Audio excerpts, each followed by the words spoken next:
میرے آقا صلی اللہ تعالی علیہ وآلہ وسلم وہ عظیم ہستی ہیں کہ جب دنیا میں سرکار تشریف لائے تو اللہ کریم نے دنیا کے نظام کو بدلا، دنیا کے حالات بدلے، کائنات کی ہر چیز حضور کی آمد پر مسکرائی، کائنات کی ہر چیز نے مصطفیٰ جان رحمت صلی اللہ علیہ وسلم کی ولادت کی خوشی منائی۔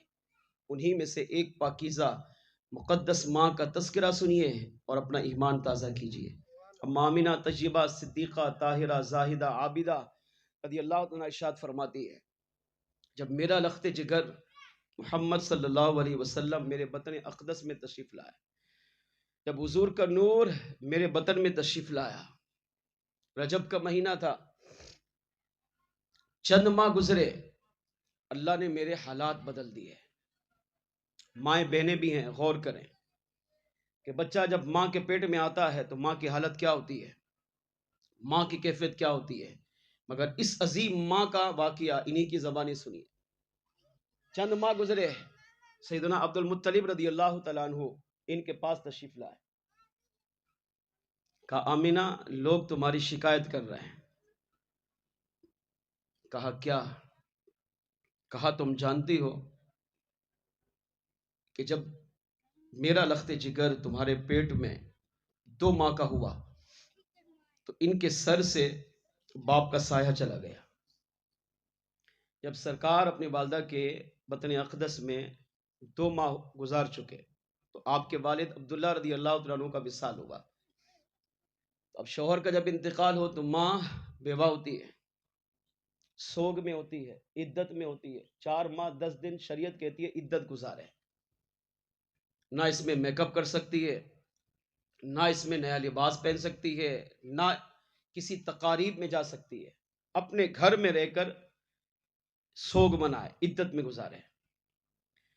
مگر مکے کی عورتیں کہہ رہی ہیں کہ سیدنا عبداللہ رضی اللہ تعالیٰ عنہ کے وصال کے باوجود اما آمینہ صدیقہ طیبہ طاہرہ رضی اللہ تعالیٰ عنہ خوشبو استعمال کرتی ہیں، اور ایسی خوشبو استعمال کرتی ہیں کہ جن سے ان کا بدن بھی مہکتا ہے، اور جہاں جہاں سے گزرتی ہیں اللہ اس جگہ کو بھی معطر بنا دیتا ہے۔ مکے کی عورتوں نے تمہارے بارے میں شکایت کی۔ اما آمینہ طیبہ صدیقہ طاہرہ زاہدہ عابدہ رضی اللہ تعالیٰ عنہ فرمانے لگی کہ ایسا نہیں ہے، اس اللہ کی قسم جس نے میرے لخت جگر کو امام الانبیاء، امام الرسل، ختم الانبیاء، کونین کا والی، کونین کا وارث، اس مقدس ہستی کا ماں بننے کا اللہ نے مجھے شرف عطا کیا، جب سے میرے سرتاج عبداللہ رضی اللہ تعالیٰ عنہ کا وصال ہوا ہے میں نے کبھی خوشبو استعمال ہی نہیں کی۔ کہاں پہ تمہارا بدن مہکتا کیوں ہے؟ جب استعمال ہی نہیں کی ہے تو بدن مہک رہا ہے، گھر مہک رہا ہے، جس گلی سے گزرو وہ مہکتی ہے، جس جگہ سے گزرو وہ بھی مہک رہی ہے، اس کی کیا وجہ ہے؟ اما آمینہ صدیقہ فرمانے لگی اس کی وجہ میں نہیں، میرا لخت جگر ہے۔ میں تو اپنے شوہر کے سوگ میں ہوں، میں تو عدت میں ہوں، میں نے کوئی میک اپ نہیں کیا، کوئی بناؤ سنگار نہیں کیا، کوئی خوشبو نہیں لگائی، جب سے یہ میرا لخت جگر میرے بطن اقدس میں آیا ہے اللہ نے میری زندگی کے حالات کو ہی تبدیل فرما دیا ہے۔ اب اما آمینہ صدیقہ طاہرہ رضی اللہ تعالیٰ عنہ نے جو جملے کہے ان میں سے چند سنیے۔ آپ فرمانے لگی عبد المطلب رضی اللہ تعالیٰ عنہ سنیے، جب سے یہ لخت جگر میرے بطن اقدس میں آیا ہے اللہ نے میرے حالات بدلے۔ پہلی نعمت، پہلی برکت اس لخت جگر کے بدن میں آنے کی اللہ نے یہ ظاہر کی کہ اللہ نے ان کے آنے کی برکت سے میرے بدن کو خوشبو سے معطر فرما دیا ہے۔ میں خوشبو استعمال کرتی نہیں ہوں، مگر جب سے یہ بچہ میرے پیٹ میں آیا ہے میرا بدن خوشبو سے معطر ہے، یہاں تک کہ جس گلی سے گزروں، جس جگہ سے گزروں اللہ اس لخت جگر کی برکت سے اس جگہ کو بھی خوشبو سے معطر فرما دیتا ہے۔ یہاں تک کہ میں اپنے گھر سے باہر نکل کر جب کسی راستے سے گزرتی ہوں اگر سامنے جانور آئے تو جانور بھی جھک کر میرے اس لخت جگر پر سلام کرتے ہیں. اس آواز کو میں سنتی ہوں. جانور بھی کہتے ہیں اے نبیوں کے امام کی ماں تجھ پر ہمارا بھی صلاۃ و سلام. جبکہ اس لخت جگر کے آنے سے پہلے میرے یہ حالات نہیں تھے، مگر لخت جگر کے آنے کے بعد اللہ نے میرے ان حالات کو تبدیل فرما دیا. اگر میں کسی درخت کے قریب سے گزر جاؤں تو وہ درخت جھک کر مجھ پر سایہ کرتا ہے اور وہ درخت بھی پڑھتا ہے السلام علیکی یا ام رسول اللہ، اے امام الانبیاء کی ماں آپ پر ہمارا بھی صلاۃ و سلام ہو. یہاں تک کہ اگر میں کسی چٹیل میدان سے گزرتی ہوں جہاں پر درختوں کا نام و نشان نہیں ہوتا، زمین بنجر ہوتی ہے، اللہ میرے اس لخت جگر کی برکت سے اس زمین کو بھی سرسبز اور شاداب بنا دیتا ہے. عبد المطلب سنیے، اگر میں کسی پہاڑ کے قریب سے گزرتی ہوں تو پہاڑ بھی جھک کر مصطفیٰ جان رحمت صلی اللہ علیہ وسلم پر صلاۃ و سلام پیش کرتا ہے. یہاں تک کہ اگر میں درخت کے قریب جا کر بیٹھوں تو درخت اپنی شاخیں جھکا کر مصطفیٰ جان رحمت پر اپنا سایہ کرتا ہے، حضور کے مبارک بدن سے برکتیں لیتا ہے. اما آمینہ صدیقہ فرماتی ہیں یہاں تک کہ اگر میں پانی بھرنے کے لیے کنویں پر جاؤں، پہلے جاتی تھی ڈول لینا پڑتا تھا، رسی لینی پڑتی تھی، رسی کو ڈول میں باندھ کر اس میں لٹکانا پڑتا تھا، پانی کو کھینچنا پڑتا تھا.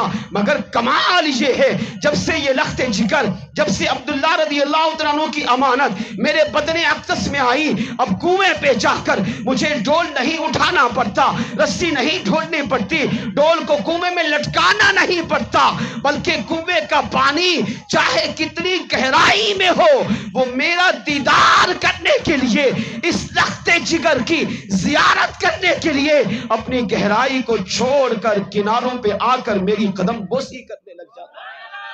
کہا ایک واقعہ ایسا ہوا، میں کنویں پر گئی، مجھے مکے کی عورتوں نے کہا ہمارے ساتھ چلیے وہاں پر ہم پانی بھریں گے. میں ان کے ساتھ گئی، مگر میں تھوڑا دور بیٹھ گئی. ان مکے کی عورتوں نے کوشش کی کہ پانی کو باہر نکالیں مگر پانی باہر نہ نکلا.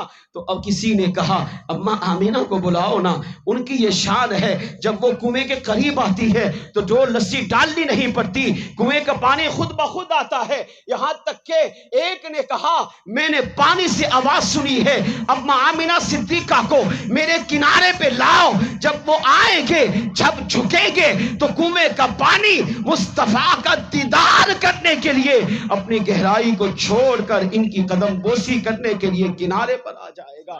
اب عورتیں گئی اما آمینہ کو بلا کر لائی. اما آمینہ صدیقہ فرماتی ہیں جب میں کنویں کے کنارے پر آئی اور میں نے جھک کر دیکھا تو وہ پانی جو کنویں کی گہرائی میں تھا، جو ڈول رسی سے نہ آ رہا تھا، اس پانی نے جب محمد مصطفیٰ میلاد والے آقا کا دیدار کیا تو اپنی گہرائی کو چھوڑ کر کنارے پہ آ کر میری قدم بوسی کرنے لگ گیا. اما آمینہ صدیقہ فرمانے لگی عبد المطلب سنیے، جب سے یہ بچہ عبداللہ رضی اللہ عنہ کی امانت میرے بطن اقدس میں آئی ہے، اللہ نے میری زندگی کے حالات کو بدل دیا ہے. یہاں تک کہ اگر میں کسی پتھر پر اپنا قدم رکھتی ہوں، یہ مقام اللہ انبیاء کو عطا کرتا ہے، مگر امام الانبیاء کی والدہ کا یہ مقام ہے کہ میرے آقا صلی اللہ علیہ وسلم کی والدہ فرماتی ہیں میں جب کسی پتھر پر اپنا قدم رکھتی ہوں تو پتھر کو اللہ سختی دور فرما کر اسے بھی نرم و نازک بنا دیتا ہے. پہاڑ کے قریب سے، درخت کے قریب سے، جانوروں کے قریب سے، شجر حجر کے قریب سے، نباتات جمادات کے قریب سے، یہاں تک کہ کائنات کے جس حصے سے گزرتی ہوں ہر حصہ جھک کر مجھے سلام بھی پیش کرتا ہے اور میری بارگاہ میں سجدہ بھی کرتا ہے. یہ کمال میرا نہیں، یہ کمال اس لخت جگر کا ہے جس کو اللہ نے میرے پیٹ میں پیدا فرمایا. کہا ہر چیز یہ سلام پیش کرتی ہے السلام علیکی یا ام رسول اللہ، اے کائنات کے نبیوں کے امام کی ماں آپ پر ہمارا بھی صلاۃ و سلام. اس سے عقیدہ یہ ملا میرے آقا دنیا میں تشریف نہیں لائے، آقا کا میلاد نہیں ہوا، ابھی اپنے والدہ کے بطن اقدس میں ہیں، 9 ماہ تک اماں آمینہ صدیقہ فرماتی ہے اللہ کریم نے حضور کے میلاد کی برکتیں 9 ماہ تک مجھے بھی عطا فرمائی ہیں. کائنات کی ہر چیز کو میں دیکھتی بھی تھی، جانتی بھی تھی، پہچانتی بھی تھی. کائنات کی ہر چیز مصطفیٰ کی آمد پر خوشی کا اظہار کر رہی تھی. اس سے عقیدہ یہ ملا کہ امتی کتنا خوش نصیب ہے جو نبی کے میلاد پر، نبی کی آمد کے بعد جب ربیع الاول کا مہینہ آتا ہے تو اپنے گھر میں چراغاں کر کے، جھنڈے لگا کر، جلوس میں جا کر، محافل میلاد سجا کر اپنے آقا کی آمد پر خوشی کا اظہار کرتا ہے.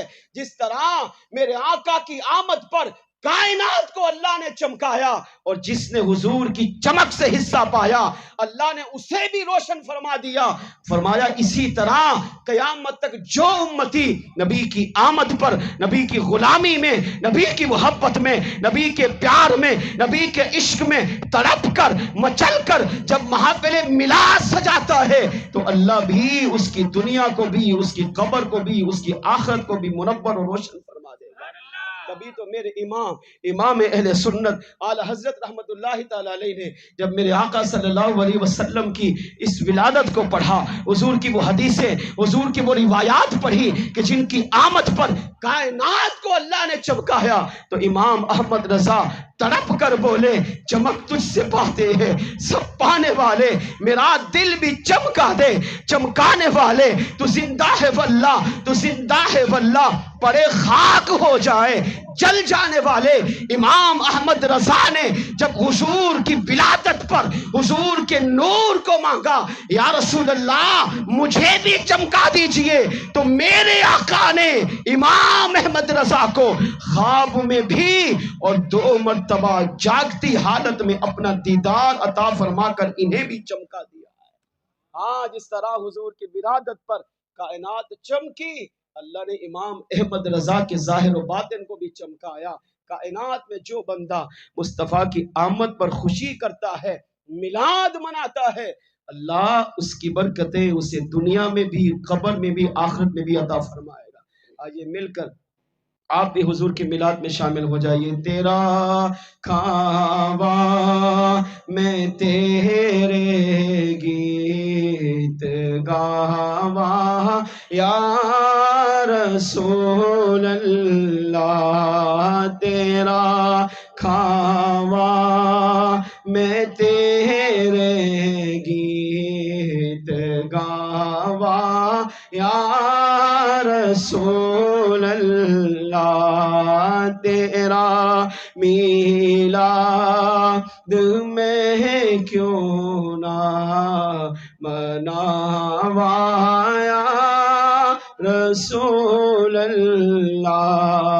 تیرا میلاد میں کیوں نہ مناواں.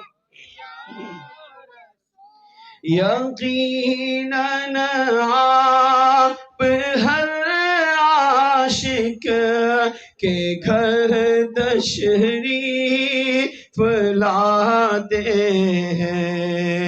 یقیناً آپ ہر عاشق کے گھر تشریف لاتے ہیں. میرے گھر میں بھی ہو جائے چراغ یا رسول اللہ.